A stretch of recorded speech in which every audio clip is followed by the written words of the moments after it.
good evening and welcome. Tonight we're going to be continuing our flip through of this book, History of the World, Map by Map. And if you're new to this series, welcome. My gimmick for this one is that I do not read the maps beforehand. I go in completely blind, which I do not do in any other book. If you ever see me read a book or show any kind of map, I have scrutinized it very well beforehand to be able to present it the best. But for this, I go in without reading any of it, so we learn together.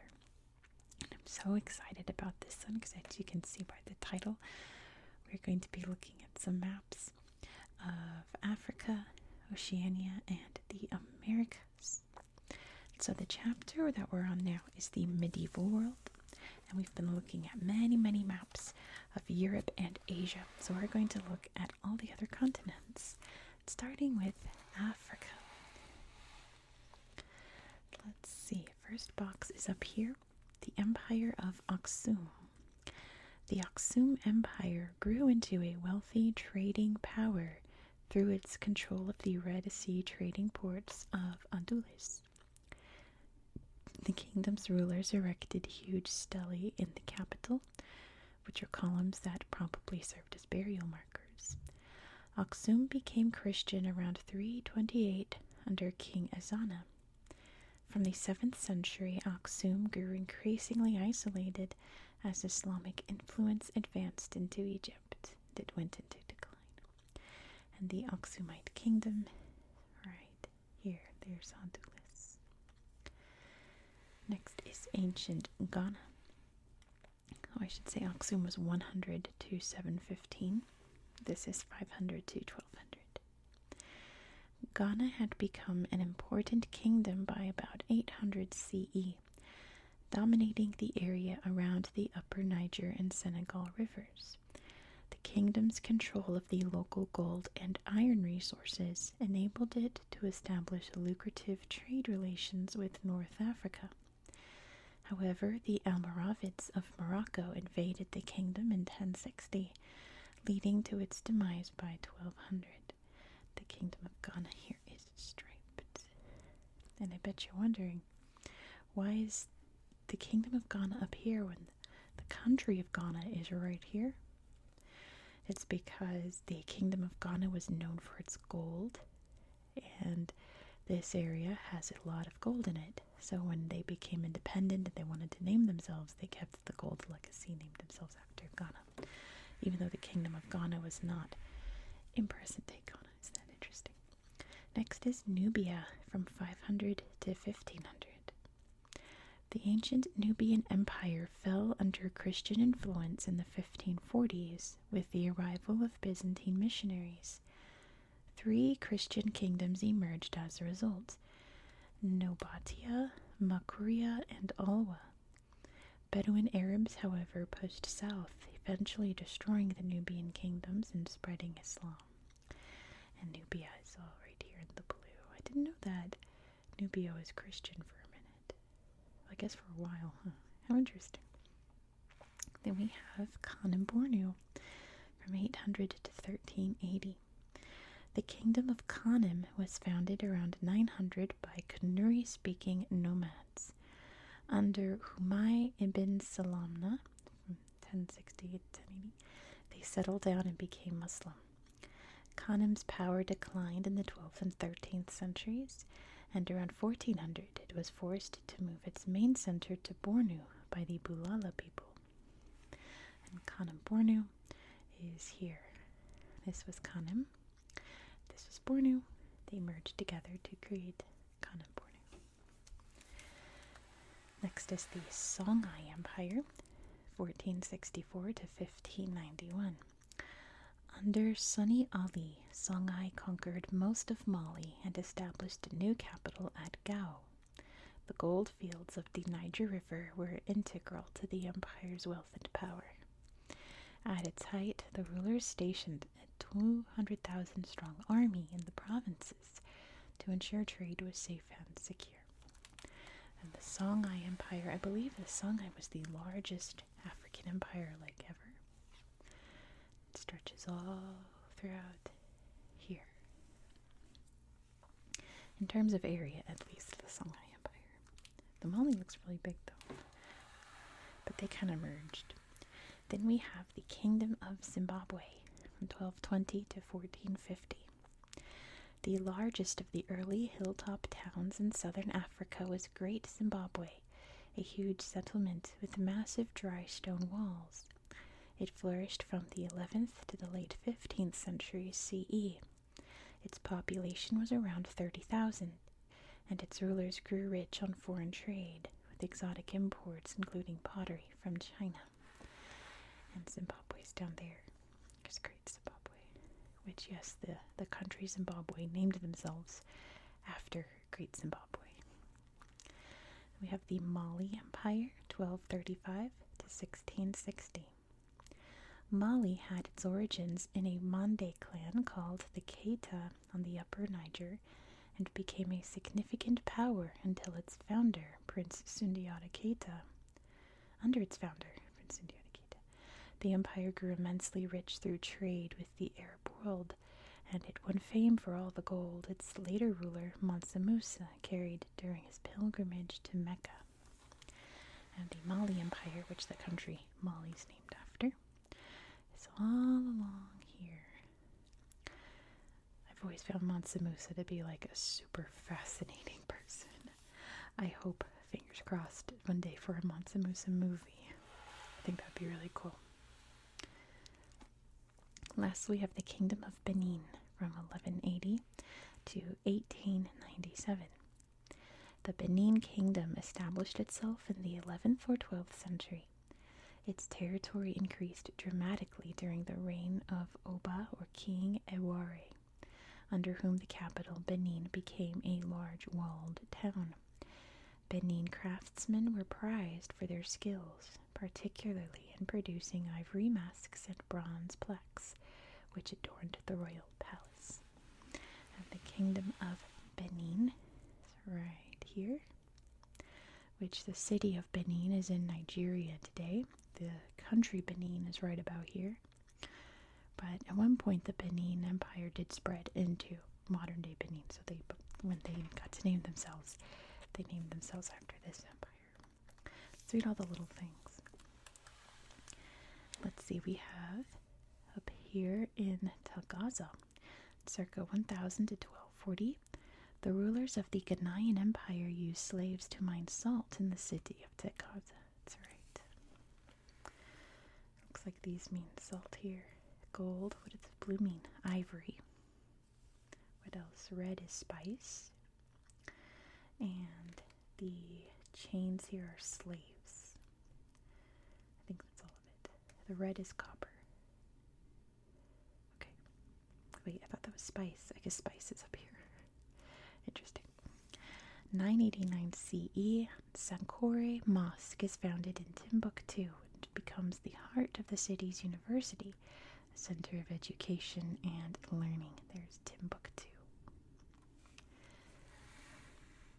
Early 1400s, Gao becomes so prosperous it attracts the attention of the Mali Empire and its rulers. There's Gao. 100 CE, city of Adulis is Aksum's major trading port, with some traders traveling from distant lands such as the Roman Empire and India to acquire goods. It looks like there's lots of trade routes on here too. Very big trading center here along the coast. Circa 100, maritime Kilwa is the center for Muslim traders. And in the 900s, maritime trading proliferates between the east coast of Africa, Arabia, and India. I should have just waited to read that. The 1180s, Kilwa seizes Sofala, gaining control of gold trade with Great Zimbabwe. There's Sofala. There's a little one up here in northern Africa. I thought it was in the Mediterranean, but it's pointing here to this route. From 400 CE, Berber tribes pioneered long-distance trade routes across the Sahara in search of salt, ivory, gold, exotic animals for the Roman circus, and slaves. There we go. Exotic animals for the Roman circus and slaves. So these are the land routes, trade routes across the desert. What a cool map. But let's move on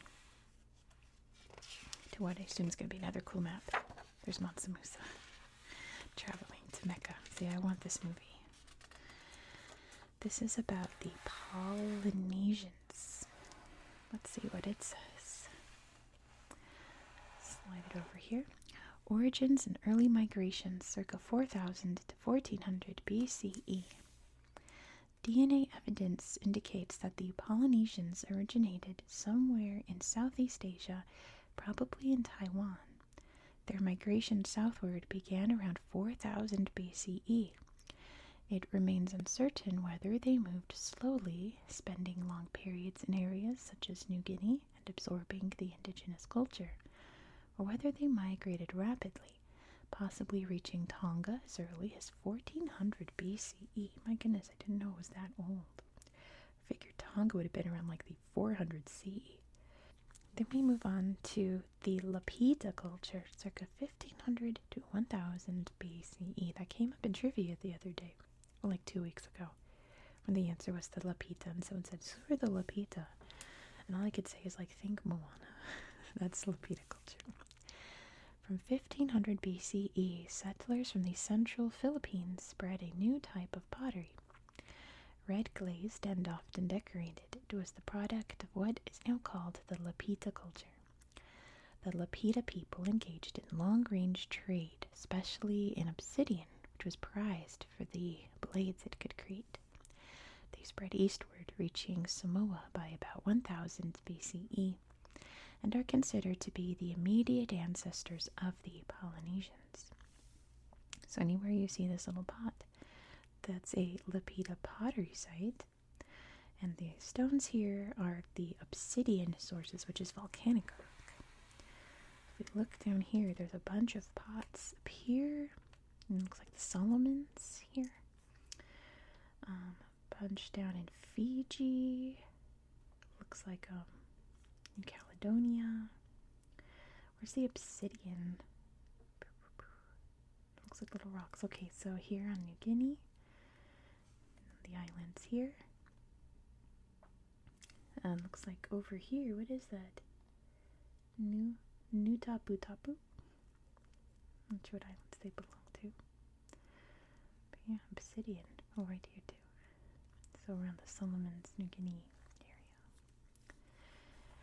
Then we have the Great Voyages, circa 200 to 1200 CE.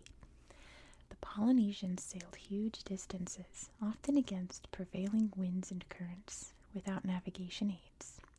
From around 200 CE, they engaged in a phase of great expansion, moving east from Samoa to the Marquesas, and then settling on island groups into the north, southwest, and east. On some islands, the crops and animals they brought did not flourish, which is why there were no pigs on Easter Island or breadfruit on New Zealand. I never thought of that. How interesting.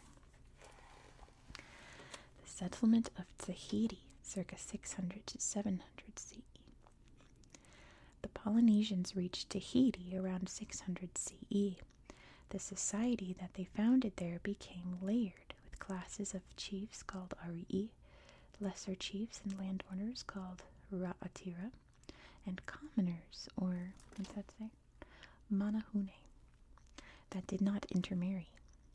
They built great stone cult platforms, or marae, for the worship of their gods, and developed new technologies such as fishing gear and adzes with tangs to make attaching hafts easier.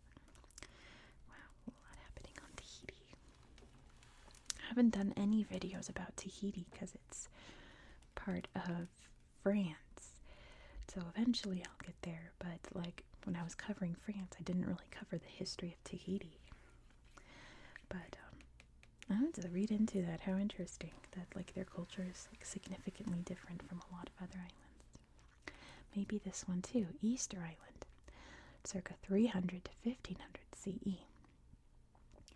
The most easterly outpost of Polynesian settlement was Easter Island, or Rapa Nui.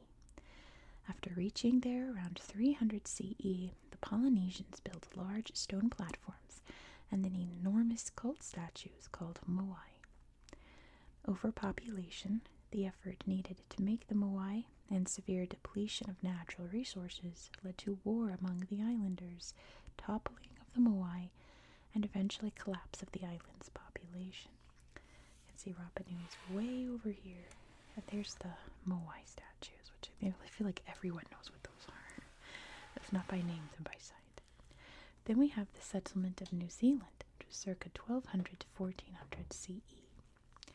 The last major island group to be colonized by the Polynesians was New Zealand, or Aotearoa, which they reached around 1200 CE.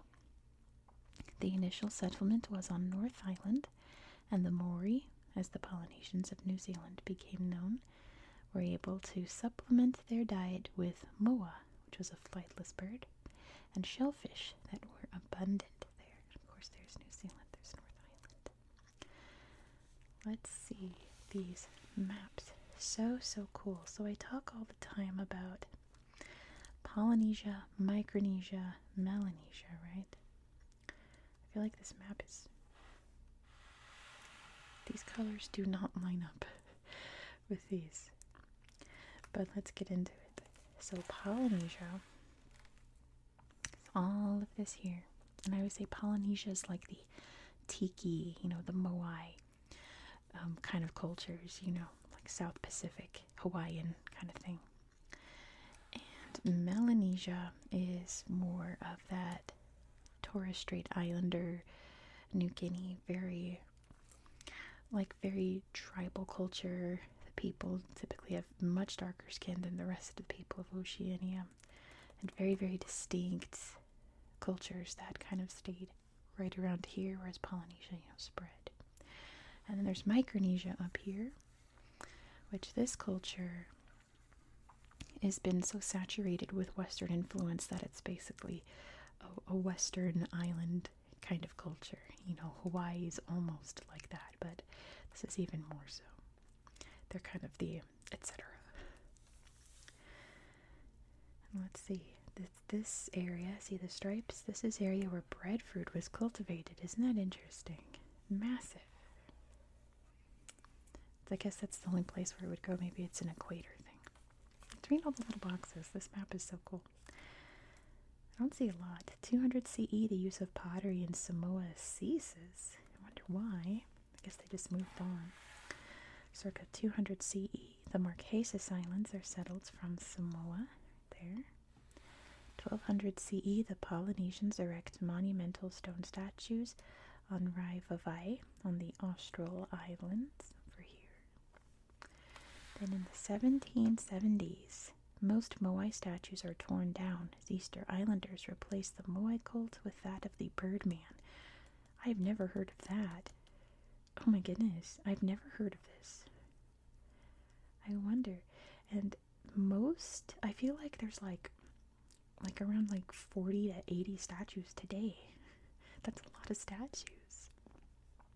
My goodness. Interesting things here. To look more into that. Maybe one of you knows a lot about it and can tell us in the comments. That'd be cool. Let's move on to North America. Starting down here. These southwest communities from 50 to 500. Following the introduction of corn in the southwest, disparate groups of semi-nomads changed to a more settled agrarian lifestyle and began living in pit dwellings, which are earthen houses partly dug into the ground. By 500 CE, a network of small villages had emerged. These clustered around larger centers, whose chiefs controlled a system of irrigation canals, which permitted higher agricultural yields to sustain the area's growing population. We have the Mogollon, 250 to 1350.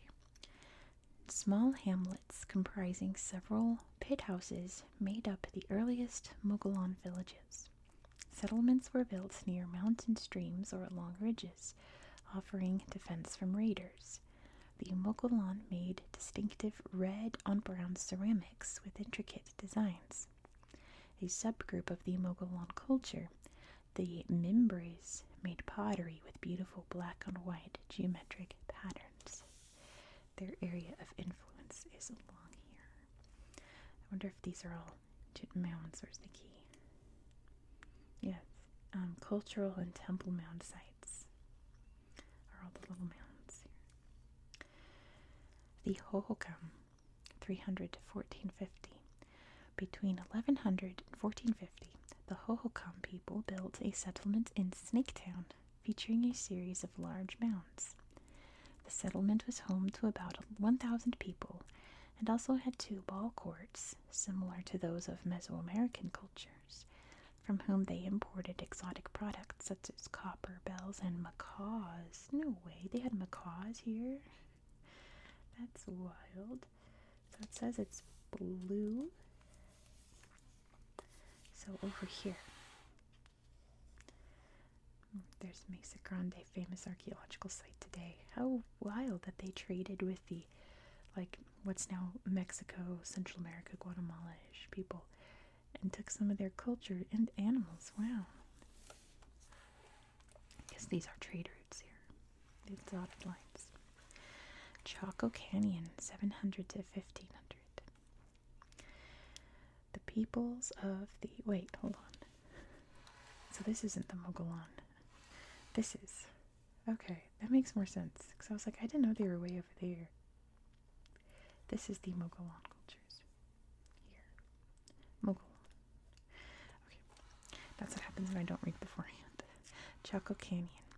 The peoples of the Southwest began to build complexes of houses set into sheltered rock faces.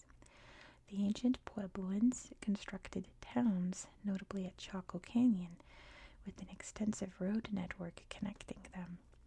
They managed water resources carefully, but around 1130, overpopulation, aggravated by droughts, strained the area's resources, and the Chaco culture collapsed. And they're the green ones here. There's Chaco Canyon right here. Mesa Verde is another one, but looks like there's a box, so I'm not going to talk about Mesa Verde. Then we move over here. The Middle Mississippian, 600 to 1400. From 600 CE, peoples in the Midwest started shifting to farming corn, beans, and squash. By 1000, they had organized a complex settlement-based society, typically featuring large ceremonial mounds encircled by ditches and ramparts. The largest was based at Cahokia, where about 100 earth mounds were grouped around open plazas. They're here in the orange, obviously around the Mississippi River. And there's Cahokia right there. I just forgot what I was going to say. Oh, yeah. Where was the one? The No. Never mind. Snaketown. Did I see Snaketown on the map? I don't know. In the blue? I don't see it. I was wondering, like, that's a cool name. I want to live in Snaketown. Late Mississippian mound cultures, 1000 to 1600. After 1000 CE, corn cultivation spread widely through the east, giving rise to a variety of temple mound subcultures. It is thought that these subgroups were organized as chiefdoms composed of people with either elite or commoner social ranking. The Mississippians did not have writing, but representations of their beliefs were preserved in engravings on stone figurines, shells, ceramic designs, effigy smoking pipes, and stone tablets. So yeah, here we go. So the Onoeta is up here. It says Onoeta, not Mogollon. The Fort Ancient, the Middle Mississippi we talked about, South Appalachian, the Caddoan, and the Plaquemine. I've never heard of that. Interesting.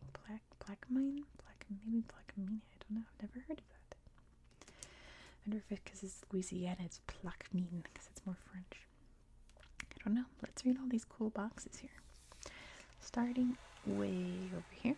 Let's see, it says, actually, I'm going to actually try to read it chronologically over here. Let's start up here, 490. Farming settlements start evolving as a result of increased rainfall and grow into a large cultural complex comprising 2,000 sites and 14 towns. 575, ancient Puebloans first settle at Mesa Verde. By 1100, population grows to about 2,500. 500 to 1100. Built in 7 phases, Snaketown, there's Snaketown. Oh, the blue Snaketown. Snaketown becomes the center of the Hohokam culture. It wasn't labeled because it had its own special designation. 1100, Mimbres peoples built single-story settlements, each containing up to 150 rooms. Holy moly, that's a big house. And after 1350, settlement develops larger multi-story dwellings and is an important location on trade routes for spread of Mesoamerican ideas to the north. So cool. I had no idea that, like, the ancient cultures here had contact with the ancient cultures down here, but it makes sense, doesn't it? You have to cross a desert and some mountainy areas, but, you know, that's not going to stop them, I guess. Goodness, okay. 500 to 1100, southwestern cultures trade extensively with Mesoamerican cities and trade centers. That's so interesting. I had no idea. 1300, Cadouin settlement in Spiro becomes a large ceremonial center with a chamber filled with offerings. Wow. 1000 to 1550, Moundville is among the largest Mississippian settlements, featuring 20 large platform mounds and covering an area of about 300 acres. 1000 to 1550, cultural center of the South Appalachian people, where its elites are buried along with ornamental copper plates. Right there, it looks like Etowah. Which I'm probably mispronouncing because stuff pronounced in like this part of America, and I guess down here too, is always like way different than you think it would be. I guess up in New England too, that Algonquin language. 500, measuring 1,245 feet, Great Serpent Mound is built in the shape of a snake with its jaws clamped around the mound. I'd love to see the Serpent Mound someday. 900 to 955, construction begins on Monk's Mound, the largest pre-Columbian earthwork that's in Cahokia. So cool. But let's move on to Mesoamerica and then South America. Let's see, first box is down here. The Aztec Alliance, 1427 to 1440. Aztec expansion gained momentum during the reign of Itzcoatl, who in 1428 formed key partnerships known as the Triple Alliance with the cities of Texcoco and Tlacopan. The alliance allowed the Aztecs to overthrow the powerful Tepanecs and become the principal power in Central America. So their expansion is in this dark red here, looks like. And the members of the Triple Alliance are here. So there's Lake Texcoco there, I assume. It's not labeled. And you can see Texcoco, Tenochtitlan, and Tlacopan, the Triple Alliance. Their influence spread out here to here. Aztecs' rapid expansion. Moctezuma I extended the empire to the Gulf Coast and established the tribute system by which the conquered people were obliged to supply goods to the Aztec elites at the capital. He also introduced the Flower Wars, ceremonial battles against rival city-states. The captives from these battles were brought to the city temples and sacrificed to the Aztec gods to ensure that the sun would keep rising each day. And we talked about that in my video last week about Templo Mayor and how absolutely graphic those sacrifices were, my goodness. So we can see the empire spreading out from, I guess, here to here, all the way out, and then the lighter areas are the later ones. There. So pretty much all this red here is the extent of the Aztec Empire by 1520 when it would all come crashing down. But that'll be on another day. Let's talk about the Maya. The post-classic Maya 900 to 1524. A new phase of Maya culture evolved in the Yucatan Peninsula following the arrival of the Toltecs from central Mexico. They first went to Chichen Itza, then established a new capital at Mayapan. Post-classic Maya society was more secular and industrious. Warfare was also a prevalent feature of this period. So the independent northern states, I guess, are all in this purple. And here, any major post-classic Maya centers, there's Chichen Itza, Mayapan, Uxmal. Never heard of this one, Teisal. Interesting. Oh, look down here. Let's read all these little boxes. Figure out, why are the Aztecs randomly down there? My goodness. It says 1520, which is going to be the end of this map, but we're starting backwards, I guess. The Aztec capital is the largest city in pre-Columbian America, with a population of at least 300,000. Circa 1150, Aztecs construct artificial islands known as chinampas around Lake Texcoco to boost agricultural productivity. They're still there today. You can take little boat tours around them. 1455 to 1520, the Tlaxcala frequently engage in ritual wars known as flower wars against the Aztec Triple Alliance cities. So yeah, they were their own thing. They never got conquered by the looks of it. Probably one of the tribes that helped Cortez take down the Aztecs, to be honest. See the Mixtec down here. And Tarascan over there. Interesting. Never heard of a lot of these. Over here. Wait, let's read this. I want to see this. 1486, the Aztecs invade the cacao-rich Socomusco region and secure cacao tributes to the capital. Wow. So that's where the Aztec grew all of their cacao, which they used as a currency. Chocolate currency, right? That's awesome. That's so cool. I never thought about where they grew their cacao. Now I know. Circa 1200, Mayapan becomes a vast, powerful Maya political center. And in 1224, the city is abandoned by the Toltecs, or Chichen Itza, a people known as the Huisil-Abral. Is that what that says? Abnal? Huisil-Abnal, which later takes the name Itza, settles in the desolate city. How interesting is that? I had no idea. That's so cool. So neat. I would love to go to Chichen Itza someday. That's a bucket list place for me. Let's head over and check out what the Incas are doing. I guess 1, 2, 3, 4. The birth of the Inca Empire, 1438 to 1471. Led by Cusi Yupanqui in 1438, the Incas defeated the Chanchas, who had attacked the Inca stronghold in Cusco. Yupanqui took the name Pachacutec and became the Sapa Inca, or Inca ruler. He then waged a series of wars that resulted in Inca expansion and culminated with victory in Chanchan, the capital of the Chimu civilization, in 1470. So Pachacutec's expansion is all this dark green, which is a lot. My goodness, absolutely massive. Just one dude. Wow. And then the Chimu is what? It looks like yellow. That's Cusco. Chimu. Well, there's Chanchan. I don't know what that's pointing at. Oh, right here. I see. This is the Chimu.